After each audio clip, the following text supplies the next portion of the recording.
This is Fresh Air. I'm Terry Gross.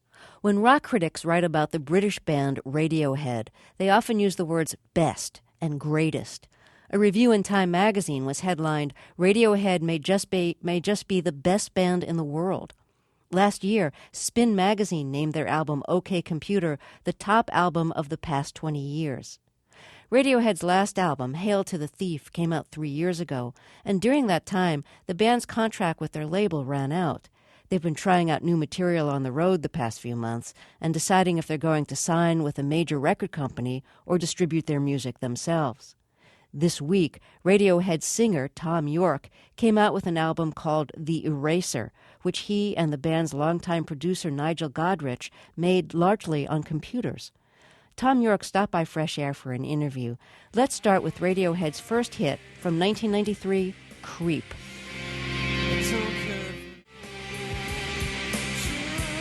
That's Radiohead, Creep. Thom Yorke, welcome to Fresh Air. Hi. When you recorded that, what kind of future did you think the band had? Whoa. I had no idea what I was doing or no idea about the future at all. That was the first vocal I ever did where came out at the end of it and thought, oh, okay, I could do this for a living perhaps. You know, the lyric is, "You're so expletive special, I wish I were special, but I am a creep." I didn't really think about that at the time. I mean, I'm not expecting anyone to play it. So. What was your life like when you wrote that song? And, the lyrics suggest somebody with low self-esteem. It was very hip round then. It was kind of written when I was at college. I mean, we'd only just signed like a few months before that, I think. Well, you met the other people from Radiohead when you were in high school, right? At school, yeah. I just like it's amazing that you stuck together for so long. I constantly think it's amazing. And part of me, like people change so much after high school. Yep. Have you changed in different directions and managed to stay together in spite of that? Yeah, I don't know how. I mean, one of the biggest challenges recently for staying together was actually having families and like having real lives outside work. But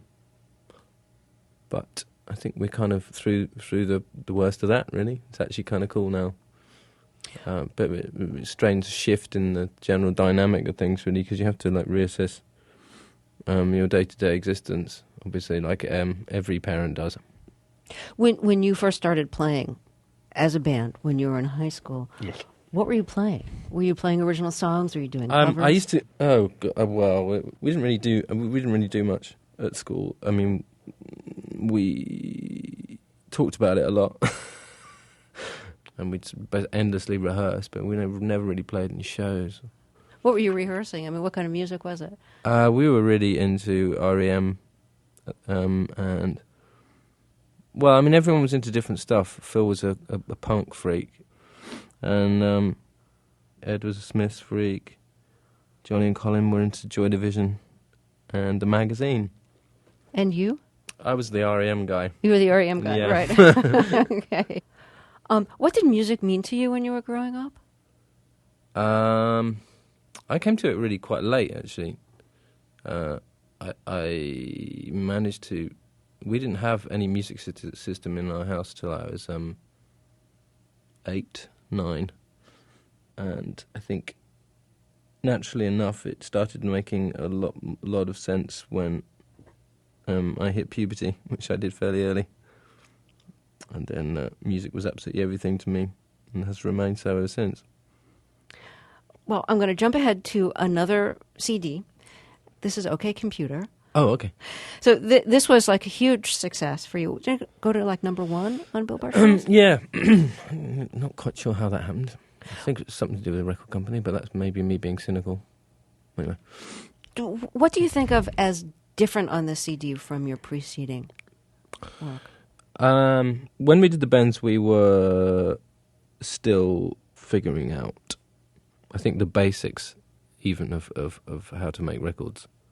And in the process of doing that, we met Nigel, who was the engineer on it, who then went and did OK Computer with us and has stayed with us. And then when we did OK Computer, I think the difference was that it was like the kids being let let loose in the lab. You know, that's how it felt. I mean, what were you trying that you hadn't tried before? Well, we bought all our own equipment from some of the proceeds from the bands, and it was all transportable, and so the equipment and the concept of recording became part of the creative process rather than something that was happening in another room over there, and we were just told to do it again. So we were trying everything we could think of, really within limits. I guess since then that's got a little bit out of hand. So were your musical tastes changing at about this time? Well, they're always changing, and we're always listening to different things. Well, I mean, one of the most important things about being in a band, other than just playing together, obviously, is actually what music you're sharing, what music you're choosing to play to each other. And around that time, there was a serious sort of Ennio Morricone obsession going on in the band, which really obviously fed across into the way we were recording. And yet there's no Whistler? No, but there's a lot of pathetic attempts to sort of do similar sort of things. You know, I mean, we bought an old Mellotron, and we're using lots of those sort of soft distortion, like old, deliberately trying to sort of emulate old recordings, which Nigel's especially good at. Mm-hmm. Old recording techniques and stuff. Well, the track I thought we'd play from OK Computer is No Surprises. Ah. Do you want to say anything about writing this?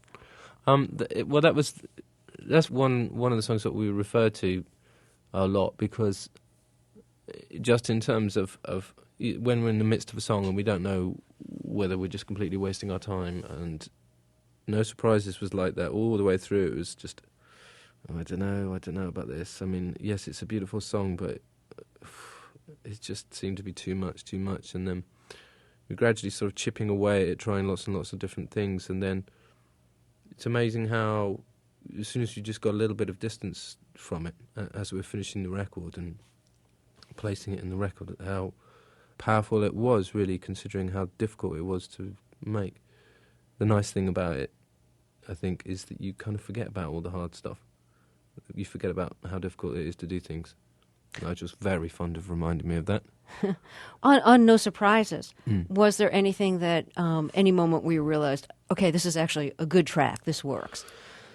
It was, as often happens, it was actually sort of finally getting a vocal that made sense. Because it was so slow, and we had to do we ended up, we physically couldn't play it that slow. So we used the old Beatles technique of record it at the natural speed you want to play it and slow it down and get this sort of strung out effect. And then singing to that was just a really quite a weird experience. Wait, so you slowed down the instrumental track? Yeah. With we recorded everything and then slowed it down, and then I sang to it. Oh, I didn't realize that. Yeah. I mean, you can hear it. You can hear it in some of the, especially the way the drums play. And that's what they used to do with Ringo all the time. That's why his fills used to. God, I'm Beatle obsessive. No, it's sad but true. That's how, they used to get those amazing drum fills on lots of Beatles records. They used to make him play lots faster, and then it would sound really strung out. Is the pitch different though? If they're playing on a pitch and then it's slowed down, it's going to change the pitch. Yeah. So does that is the singer who's trying to sing but on key with the record put you in a strange position? Yeah, but being in concert pitch has never been a problem for me. I mean, as I have no idea what it is, so I just it doesn't matter that it's a little bit out of tune. All right, well, let's hear the results. This is No Surprises from OK Computer. That's No Surprises from the Radiohead album OK Computer, and my guest is Thom Yorke. Hi. I'm wondering if I've read this, and I know it's no secret that you've had I have no secrets. An issue with depression over the years. Oh, that secret. That secret, yes. So how do you think that's affected you as a songwriter or a singer? Just in terms of your subject matter or your tempos, or the kind of mood you're going for. I think it's both destructive and highly creative, and in some ways it's a blessing, because when you're in the midst of it, you hear things and see things in a different way. I mean, actually, some people do literally see things in a different way. Some people, the things actually do actually get darker, and sounds actually change, and blah blah blah. And I find that it's in a way, it's my brain is set to receive other things, and the trouble with it is really that it's debilitating as well, because you have a problem. You don't have energy. You don't have, in order to, especially in a band actually, but just generally to be creative, you need to have a lot of energy. You can't just and so you can be extremely negative unnecessarily, and I think over the years, as I grew older and got grey hair, I've realised that there's times when I just have to sort of like chill out and go away, and sort of just get my head straight. So it's sort of just about dealing with it and managing it now, which is good. Ultimately it's a good thing. But it's really not a big deal. But at the same time, I mean, I choose to talk about it publicly because I've always had a problem with the fact that people call music depressing, because it's like, what, you don't get depressed? What, your whole life is roses, is it? That to me is like, you are in denial, and you are the one with the problem. I mean, I want to go out and I listen to disco music. I go to, I do this stuff, but it just so happens that I'm built to do this. This is what I do. I mean, that's fine, but and I think that's why that was why I chose to make a thing out of it, because it was just really annoying me. I know that after or during the OK Computer tour, which ended up being like a really long tour, and it sounds like you had real trouble toward the end of it. That there was just a general madness going on, and it started out as being fun, and then it ceased to be fun and ceased to be relevant to the music. I think people started projecting all this onto me, which was just no. People were projecting things onto you? Well, people would sort of I mean, like, when people come up and start talking to you and in a certain way, which is, I found really disturbing. I'm a musician. I sing songs. That's it. I'm not taking any of this. Whatever weirdness you're giving me is not my responsibility. And suddenly there was this responsibility to live up to this thing that was like nothing to do with anything. I mean, it was some sort of feedback thing, of feedback noise, media noise, blah blah blah. Cultural crap. I don't really understand why exactly it was a problem, but it was. We should have been enjoying it. What happened ultimately was a good thing. Ultimately, it was really quite amazing time. From what I read, it sounds like there were times on stage during that tour when you were kind of unraveling. Yeah, that was weird. I mean, I don't know quite why. I think a lot of the shows were very big, and it was not interesting. And mostly it was just not interesting. It just got boring, which sounds incredibly selfish, but why would you just carry on playing these tunes? I mean, the trouble with it was that by the time we'd done that record, we were so sick of those tunes. And then you're faced with the prospect of like having to play them for another year and a half, which, you got to do, because you got to let people know what it's about, and one of the things that we're good at is playing the tunes and blah blah blah. But there just sort of comes a point where it's like, this is you're going through the motions, and as soon as you realise I am going through the motions, this is sounding tired. That's it. There is kind of no point. It's rock and roll. There's no point in you being there. It's like it ceases to be rock and roll and just becomes some sort of dodgy circus. So did you feel like you were basically forced into the position of being phony because you were no longer feeling the songs with the same intensity, and yet you had to play them as if you did. Well, that was the thing for me. I refused to sort of stand on stage and pretend I was really into it when I wasn't. So I would stand there on stage for about half a minute, looking at the audience, going, "Not really into this," because that was me trying not to be fake about it. But of course, that's a real insult to the people who paid a lot of money Yeah. to come hear So, you. but it's like, but then, well, what do you want? Do you want me to be genuine, or do you want me to just pretend? Which do you want? You know, the genuine thing for me to do at this point would just to get on a train and go home. I want to play another track, and this is from the latest Radiohead album. It's called Hail to the Thief. Okay, cool. And the track I want to play is We Suck Your Blood. Hey, we suck young blood, yeah. Yeah. And, would you want to say anything else about the song? There's hand claps in it, and... Yeah. It's long. It's very long. The band says it's too long. I still really like it, though. But anyway. This really stands out as being, like, very different, I think, than other songs you've recorded. They're just... Really? Yeah, I just think it's, like, a different... I mean, I really... Something. It's I think the reference points, there was like lots of Bowie in there, which you probably can't hear, but lots of Mingus as well.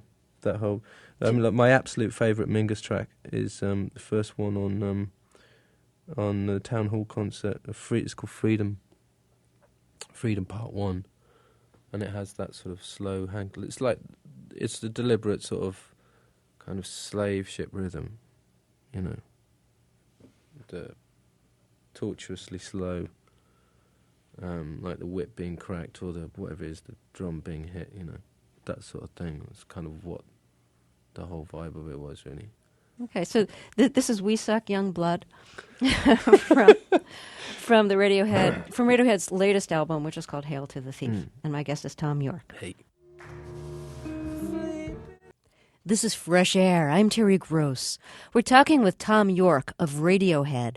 The band was described by critic John Perellis as rock's most experimental top 10 band.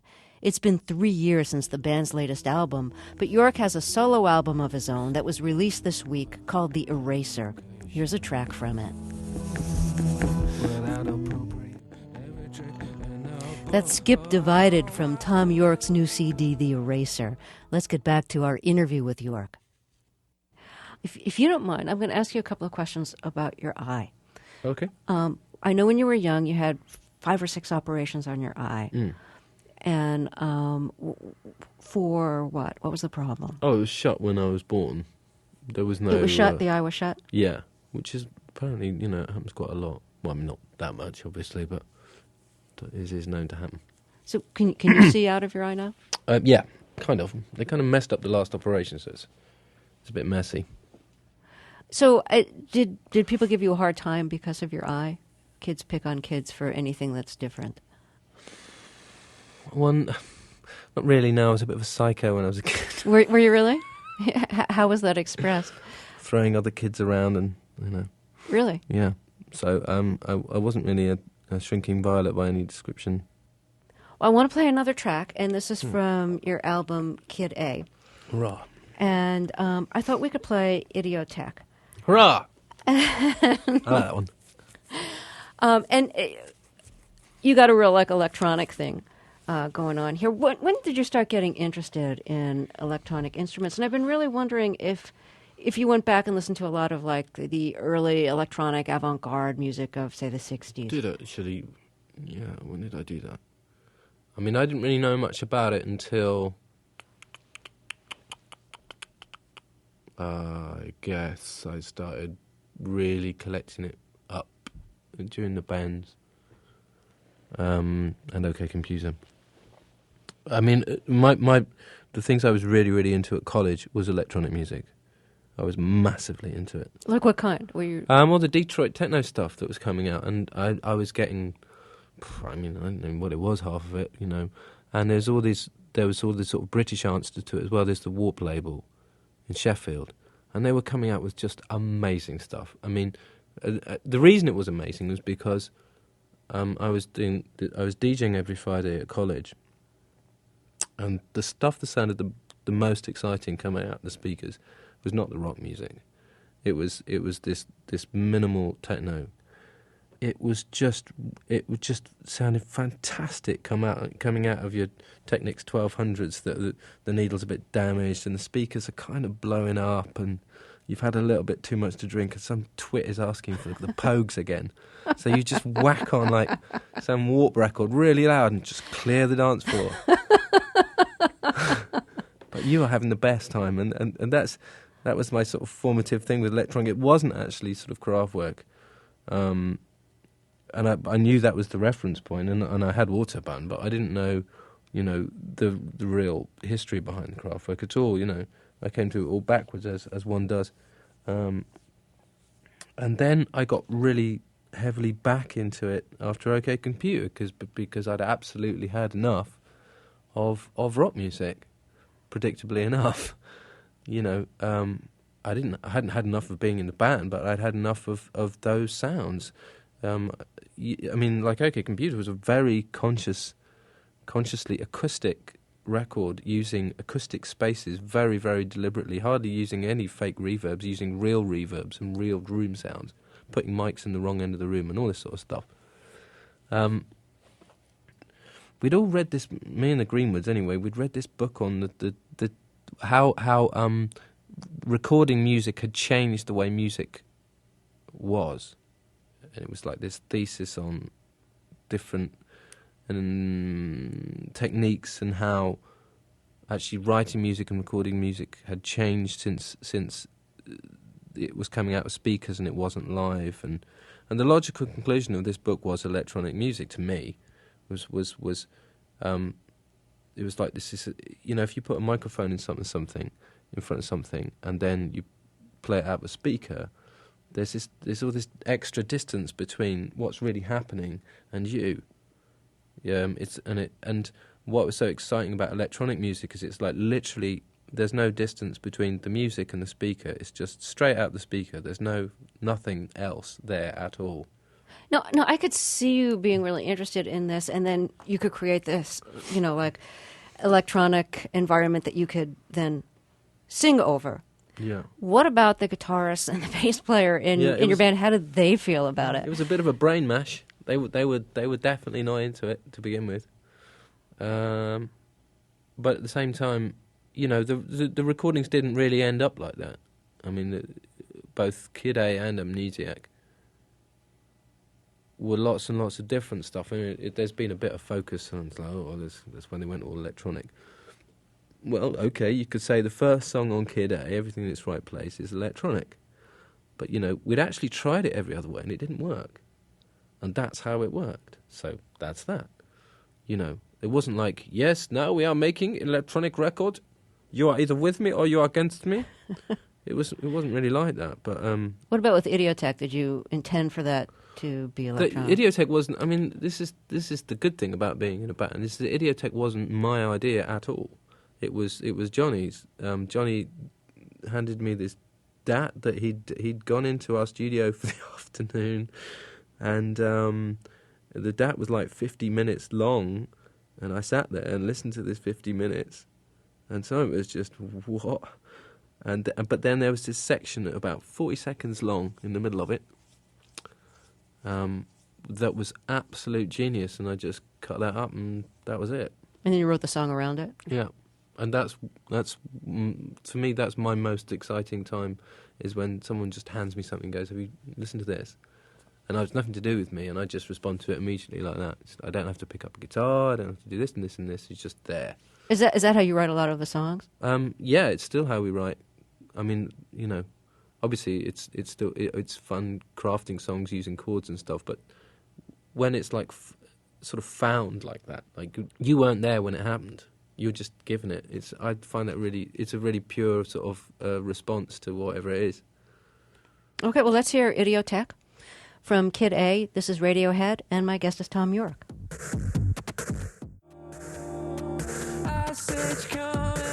That's Radiohead from their CD, Kid A. So, we were talking a little bit about your kind of electronic or electronica influence there. Yes. And you have a new solo CD. It's not Radiohead. It's a Thom Yorke That's CD. right, yeah. It's coming got out my soon. name on it, which is a bit weird. So you have a new Thom Yorke CD, and that's very electronica Yes. influence. So did you feel freer to head in that direction without I thought the other musician? Yeah, I wanted to do... doing electronic music is a very... or can be a very mono experience. It's like you're just sitting there and you're looking at a computer. Blah, blah, blah. I mean, it's not fun for a group of musicians to sit in a room and watch a screen. It's not very interesting, really. And if you work, well, I mean, in this case, it was very much a collaboration between me and Nigel. And when you're just sort of sitting there, and there's only two of you, there was very little discussion going on. You're just doing it, which, you know, when it's electronic music, seems to make quite a lot of sense, really. I mean, that's the case when we were doing Kid A as well. I mean, lots of the stuff on that was just, well, there'd be one or two people involved, and it's just in this particular instance, we were taking a break and I said, I really want to just go off and try doing something on my own. I want to know what it feels like, you know. And everyone was cool with that. And how does it feel? It was... The coolest thing about it is it's really got my confidence back. And I was suffering from a serious lack of confidence at the end of sort of Hell to the Thief. What, as a songwriter or as a singer? Everything. Yeah, about all that stuff. As a father, a man, and a human being, too. Yeah, that too. Absolutely. Yeah, you know, usual stuff. And yeah, it's something I was burning to do. I really, really wanted to do it. And it was like, you know, when it came up, I think there was a sort of sense of relief that I was going to get it out of my system, to be honest. Which doesn't mean, that doesn't necessarily mean like, yeah, go off and do your techno record and get it out of your system. It was like, whatever it is, just go and get it out of your system. I mean, that doesn't mean that we're never going to do that stuff again either. And in fact, I think one of the interesting things about it was just how, you know, you have to work on intuition, and it was done very quickly and very fast, and you get your sense of instinct sort of back on things, and hopefully that'll feed well into working with a band. Well, it is doing already, really. On the first track of your new CD, Yes. it sounds like you did something to electronically process the piano. Yeah, it's cool. I'm wondering what you did. Well, I mean, those are Johnny's chords. I sort of recorded them on the dictaphone. I don't know if you even remembered me doing it. On a dictaphone? Yeah, like one of those 20 quid dictaphones that you get, and then just processed it. Not much, really. I mean, it sounded so bad anyway, I had to process it. But I couldn't. I had absolutely no idea what the chords were. I couldn't emulate them, so it was like, well, we had to use that. And then when we were sort of putting together the basic ideas that I'd got on my laptop with Nigel was one of the things he responded to initially with the ideas was the fact that it was kind of small sounding, and it wasn't, you know, they were not elaborate. It was very sort of out of the box. Although there are some big sounds on there. I quite like the fact that occasionally it just goes bang. And you get all this huge sounds coming in and then it shuts down again. It's kind of cool. Well, Thom Yorke, thank you so much Thanks, for talking Terry. with us. That was cool. Thom Yorke of Radiohead. His new solo CD is called The Eraser. Here's another track from it. Please excuse me.